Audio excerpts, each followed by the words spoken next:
বন্ধুরা, আমি কাল গিয়েছিলাম এখানে সাই বাবার মন্দিরে। তো এটা হচ্ছে সাই বাবার মন্দির, আর এইটা হচ্ছে ভেতরটা। ভালো করে দেখিয়ে দিচ্ছি তোমাদেরকে, ভালো করে দেখে না। আর ওই যে ওইখানে সাই বাবার আমরা পুজো দিয়েছি। এখানে 50 টাকা 100 টাকা ডালি পাওয়া যায়, নিয়ে তোমরা ভেতরে ঢুকে গেলেই হবে। তো আমরা ওখানে পুজো দিয়ে বাকি মন্দিরটা পুরো প্রদক্ষিণ গোল গোল করে ঘুরছিলাম। আর মন্দিরে যতগুলো মূর্তি ছিল আমরা প্রণাম করছিলাম। তারপরে এটা বাইরে চলে এলাম। বাইরে সেই পাহাড়ে নাকি জল ছিল, শুকিয়ে গেছে।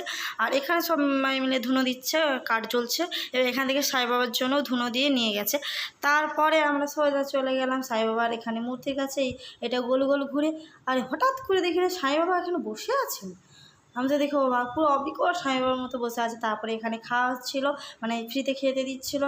ডাল ভাত, একটা ছোলার তরকারি, দুটো দিয়েছিল পাঁপড় বা ললি ভাজা, আর একটুখানি দিয়েছিল সুজি, মিষ্টির জন্য সুজি।